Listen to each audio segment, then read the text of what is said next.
Hello students, welcome in our English lecture. Today we are going to learn about standard 7th unit number 5.1. That lesson name is quality. Students, in this today's competitive world, if we want to live, so we have to update with the new generation, that new competition. We have to see which things are going in our surrounding. Here I take some examples. In the first picture you can see the two boots. One is the old fashion and one is the new fashion. Then second picture is of one is the old phone, second is the new phone. In the third picture they shown here that the typewriter. In the ancient we are using the typewriter but it is making too much noise. But in the today's world that without making noise that keyboard came, means we updated ourselves with the generation. Then in the fourth picture here they shown the one car. It is too old and new car. But what is the difference in between them? Old car is good in quality, but are there new features? New qualities are there in that? Quality is maintained, but are there new features according to the new generation?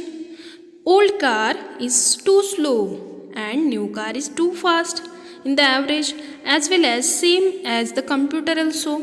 Old computer you can see that, but now how much data we can keep in that computer. Like this, in the ancient that computer was too slow, but today's computer are too fast. Means according to the age or according to the situation we have to add new features. Okay, so we should be a bit to update with the competitive world. But in this today's lesson we are going to learn about that bootmaker Gisler brothers, what they faced with this, that we are going to learn. This lesson is written by John Galsworthy. So we will take some information about this writer, what he is tell, and about his personal life. John Galsworthy was an English novelist and playwright. Notable works included the Frosty Saga and its sequel, a modern comedy, and End of the Chapter. He won the Nobel Prize in Literature in 1932. He born on August 1867 in the Kingston upon Thames, Surrey, England, and he died on 31st January 1933 at the age of 65. His occupation was writer. He got the citizenship of British. He got the notable awards like a Nobel Prize in the literature in 1932. So we will learn about this lesson. If we are not updated with the new world, the story is about the Gisler brothers who were shoemaker. And what happened with them? Both brothers are making the boots. They own a shop in stylish part of London. London के एक stylish part में उनका shop था. The shop was very simple, was peaceful as a church. Church में जाने के बाद जितनी हमें शांति मिलती है उतनी ही शांति हमें इस शॉप में जाने के बाद मिलती थी. The narrator knew the younger of the two brothers. अब यहाँ पे जो स्टोरी में नैरेटर है, हमें स्टोरी बताने वाले जो है वो क्या करते थे बता रहे हैं. Because he had made his father's boot, क्योंकि वो क्या करते थे अपने पापा के बूट्स बनाते थे. The Gessler brothers only made boots on order. अब ये जो गीसलर ब्रदर है सिर्फ ऑर्डर के ही बूट्स बनाते थे, ऐसे बेचने के लिए वो नहीं बनाते थे.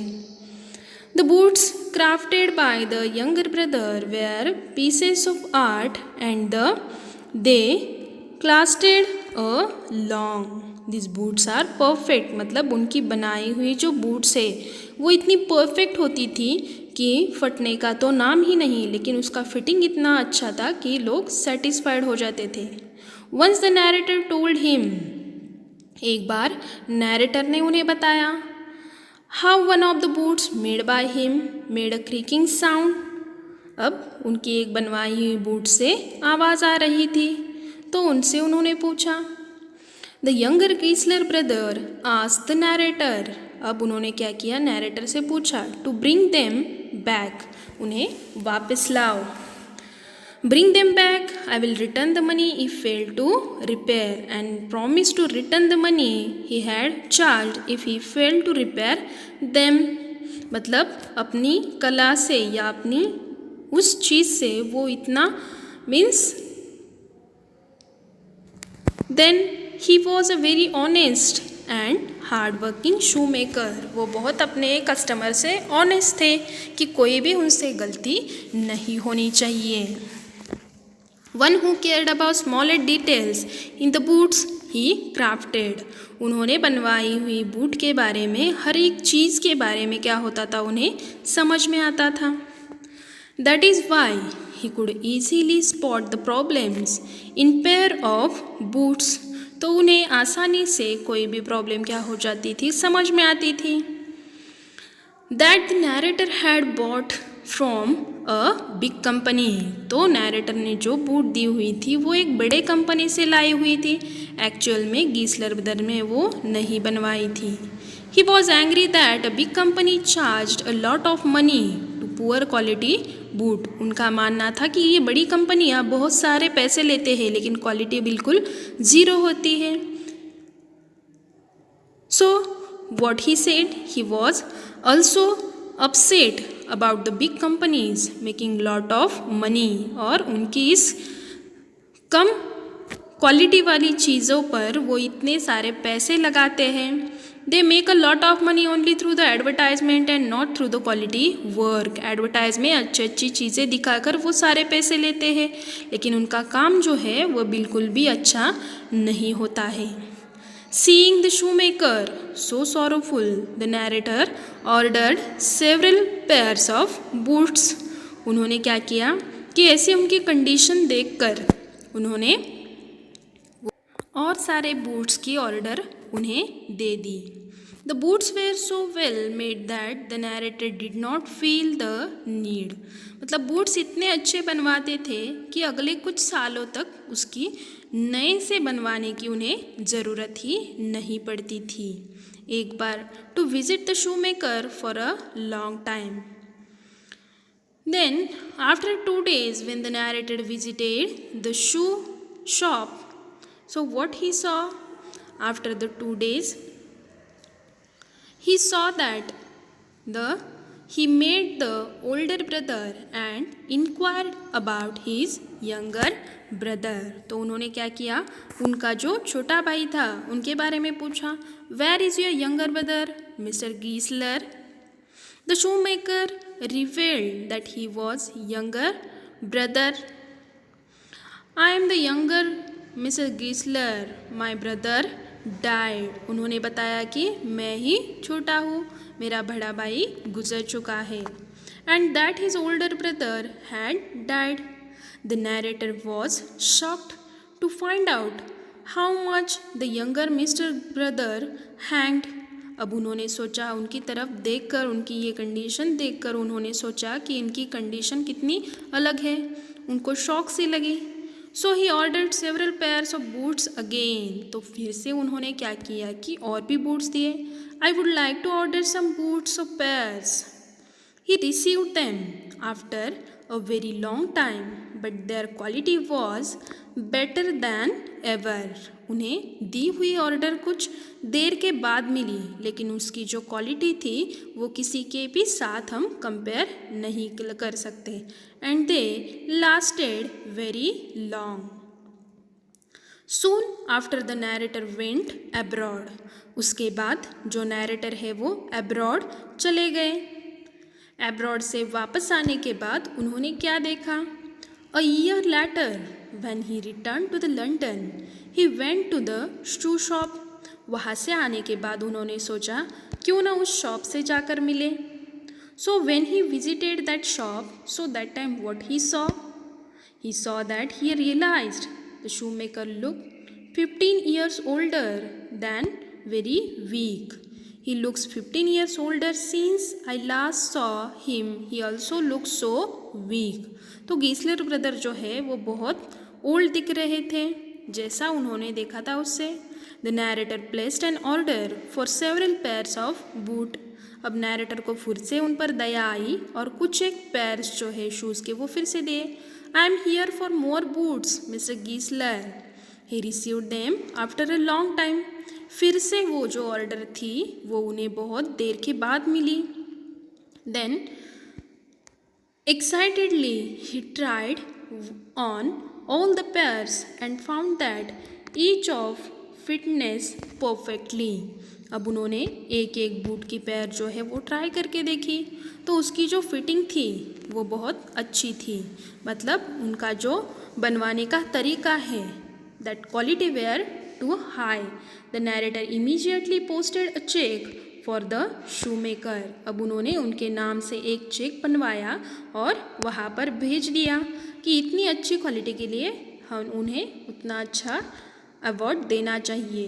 अ week later the narrator visited the shop to convey his gratitude towards the shoe maker. अब उन्हें लगा कि अरे इतना अच्छा काम किया है तो उन्हें क्या बोलना चाहिए, थैंक यू बोलना चाहिए. इसलिए वो वहाँ पे गए. To his surprise, the name of the shop was different. वहाँ पर जाने के बाद उन्होंने देखा कि उस शॉप का जो नाम है वो बदल चुका था. Inside, he met a young Englishman instead of old German shoemaker. जो गीसलर ब्रदर्स थे वो जर्मन थे. उनकी वजह वहाँ पे कौन मिला? उन्हें दूसरा ही जर्मन इंग्लिशमैन मिला. The young man told the narrator that Mr. Giesler had died of starvation. अब उसने बताया कि जो गीसलर ब्रदर है वो भूखमारी की वजह से वो भी मर चुके हैं और उनकी जो शॉप है वो अब उनको मिली हुई है. The man spoke of how the shoemaker had worked hard. अब उन्होंने बताया to complete the few orders he received due to increasing cooperative. मतलब उन्होंने ये जो बनवाए हुए he worked hard to complete the few orders received. उन्हें एक ऑर्डर कंप्लीट करने के लिए बहुत सारा वक्त लगता था. He was so particular about his craft that he did not allow anyone else और टू हेल्प हिम. अब उन्हें क्या नहीं थी, किसी की भी वो मदद भी नहीं लेते थे. Delays in delivery also led to loss of customs. अब कोई भी डिलीवरी देने के लिए उन्हें बहुत देर लगती थी कि जो कि कस्टमर को जल्दी चाहिए होता है. Despite using the best leather to make the most perfect boots, he had money. अब जो सामान वो यूज़ करते थे वो बहुत हाई क्वालिटी का होता था और उनके पास वो सारा पैसा उस पर ही खर्च होता था. He spent all his money on leather and rent. जो दुकान का भाड़ा और बाकी जो सारे चीज़ें हैं इन चीज़ों के लिए ही उनकी बहुत सारे पैसे जाते थे. He dedicated his life to his art. उन्होंने अपनी जो सारी लाइफ है वो आर्ट के लिए ही क्या की हुई थी, दी हुई थी. So I hope students you understood that lesson very well and you got the moral from the story. Be up to date in the today's competitive world and present yourself with quality. Use your skill with the changing time and prove yourself. सिर्फ हम quality को ही देखते रहेंगे और ज़माने के साथ नहीं बदलेंगे, अलग अलग जो फीचर्स है वो नहीं दिखाएंगे तो हम वहाँ के वहाँ ही रह जाएंगे. जैसे गीसलर ब्रदर्स के पास अच्छी क्वालिटी थी, उनका काम बहुत अच्छा था, लेकिन वक्त के साथ उन्होंने खुद को चेंज नहीं किया, इसलिए वो खुद को प्रूव नहीं कर पाए और भूखमारी की वजह से वो दोनों भी क्या हो गए, मर गए. So thank you students, happy learning.